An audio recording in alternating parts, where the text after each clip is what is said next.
السلام علیکم ورحمۃ اللہ وبرکاتہ۔ تفسیر القرآن کورس کے لیے بنت اشرف چینل پر خوش آمدید کہتی ہوں۔ الحمدللہ رب العالمین، والصلاة والسلام علی سیدنا محمد خاتم النبیین وآلہ وصحبہ اجمعین، اما بعد فاعوذ باللہ من الشیطان الرجیم، بسم اللہ الرحمن الرحیم۔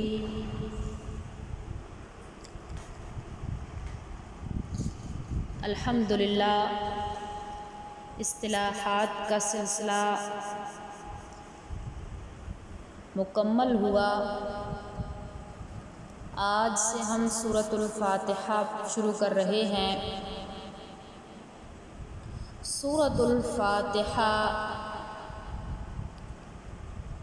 فاتحہ کا معنی کھولنے والی، چونکہ یہ قرآن پاک کے شروع میں آئی ہے، اسی لیے اس سورت کا نام سورۃ الفاتحہ رکھا گیا۔ اس سورت کے بے شمار نام ہیں: وافیہ، کافیہ، سورۃ الشفاء، ام القرآن، بہت سے نام ہیں، جن میں سے ام القرآن سب سے زیادہ جامع اور مشہور ہے۔ اس نام کی وجہ تسمیہ یہ ہے کہ ام کے معنی یہاں مغز اور خلاصے کے ہیں۔ یہ سورت چونکہ ان تمام مضامین کا خلاصہ ہے جو سارے قرآن میں بالتفصیل مذکور ہیں، اس لیے یہ سورہ مبارکہ ام القرآن کے نام سے موسوم کی گئی۔ اس کی دو تقریریں ہیں۔ پہلی تقریر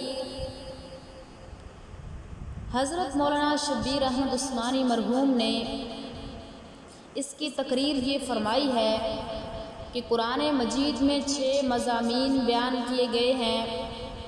نمبر 1 توحید، نمبر 2 رسالت، نمبر 3 احکام، نمبر 4 قیامت، نمبر 5 ماننے والوں کے احوال، اور نمبر 6 نہ ماننے والوں کے احوال۔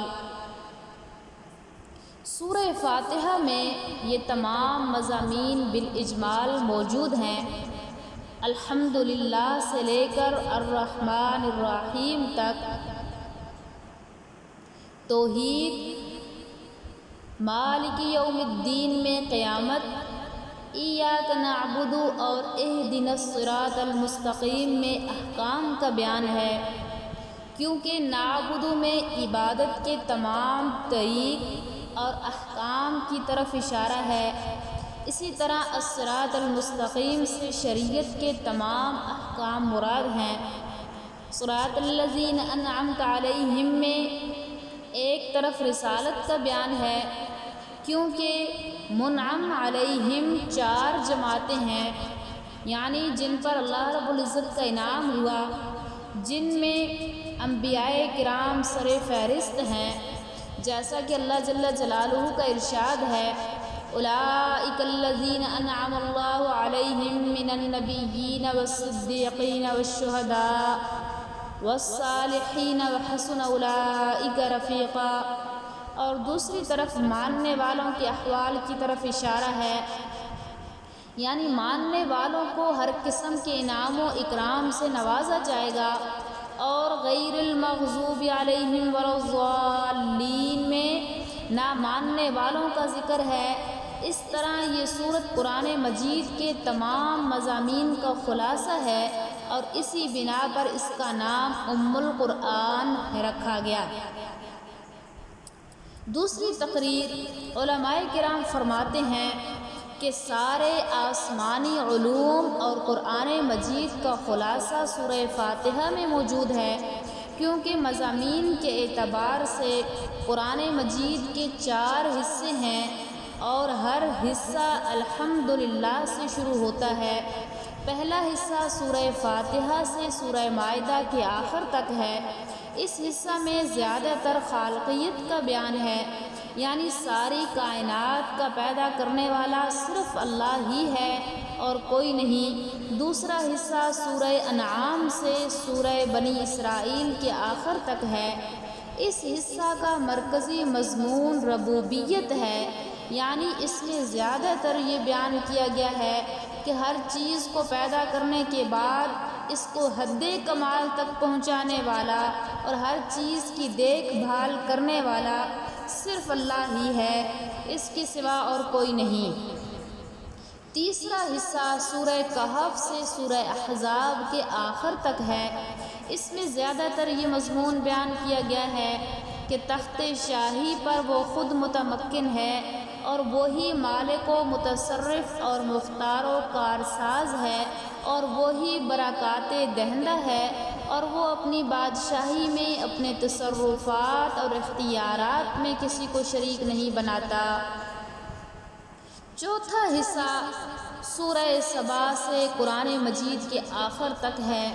اس حصے کا مرکزی مضمون یہ ہے کہ قیامت کے دن مالک و مختار صرف اللہ ہی ہوگا اور اس کے سامنے کوئی شفیع و غالب نہیں ہوگا۔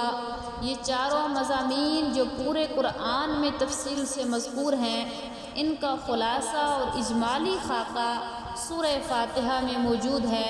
چنانچہ الحمدللہ میں حصہ اول کی طرف اشارہ ہے، کیونکہ لفظ اللہ سے وصف مشہور مراد ہے، یعنی خالق بمطابق قاعدہ مشہور لکل فرعون موسیٰ اے لکل مبتل محق۔ مشرکین عرب بھی اللہ رب العزت کی صفت و خالقیت کا اقرار کرتے تھے، جیسا کہ اللہ جل جلالہ کا ارشاد ہے وَلَئِن سَأَلْتَهُم مَّنْ خَلَقَهُمْ لَيَقُولُنَّ اللَّهُ۔ اور اگر آپ ان سے پوچھیں کہ ان کو کس نے پیدا کیا ہے تو وہ ضرور یہی کہیں گے کہ ان کو اللہ رب العزت نے پیدا کیا ہے۔ وَلَئِن سَأَلْتَهُم مَّنْ خَلَقَ السَّمَاوَاتِ وَالْأَرْضَ لَيَقُولُنَّ اللَّهُ۔ اور اگر آپ ان سے پوچھیں کہ آسمانوں کو اور زمین کو کس نے پیدا کیا ہے تو وہ ضرور کہیں گے کہ اللہ رب العزت نے ہی پیدا کیا ہے۔ دوسرا حصہ رب العالمین میں مذکور ہے اور تیسرے حصے کی طرف الرحمن الرحیم میں اشارہ ہے، یعنی مالک و مختار اور تخت حکومت پر وہی متمکن ہے، کیونکہ انتہائی رحمت اور غایت شفقت بادشاہوں ہی کی صفتیں ہیں۔ اور چوتھا حصہ مالک یوم الدین میں مذکور ہے۔ حضرت عبداللہ ابن مسعود رضی اللہ تعالی عنہ سے منقول ہے لِكُلِّ شَيْءٍ لُبَابٌ وَلُبَابُ الْقُرْآنِ الْحَوَامِيم، یعنی ہر چیز کا ایک خلاصہ ہوتا ہے اور قرآن کا خلاصہ حوامیم ہے، اور تمام حوامیم کا مبدأ سورہ زمر ہے، اور سورہ زمر کا دعویٰ یہ ہے کہ عبادت صرف اللہ ہی کی کرو، اس کے سوا کسی کی عبادت نہ کرو۔ چنانچہ ارشاد فرمایا فَاعْبُدِ اللَّهَ مُخْلِصًا لَهُ الدِّينَ الا للہ الدین الخالص۔ سو آپ خالص اعتقاد کر کے اللہ کی بندگی کرتے رہیے۔ یاد رکھو عبادت جو کہ شرک سے خالص ہو اللہ ہی کے لیے سزاوار ہے۔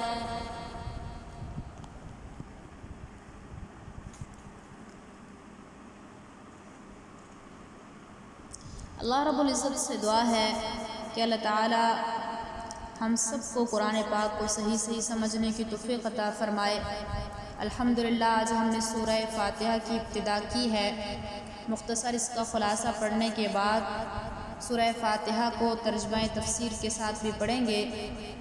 اللہ رب العزت سے دعا ہے کہ اللہ تعالی ہم سب کو قرآن پاک کو صحیح سمجھنے، اس پر عمل کرنے اور دوسروں تک پھیلانے پہنچانے کی توفیق عطا فرمائے۔ وآخر دعوانا ان الحمدللہ رب العالمین وما علینا الا البلاغ المبین۔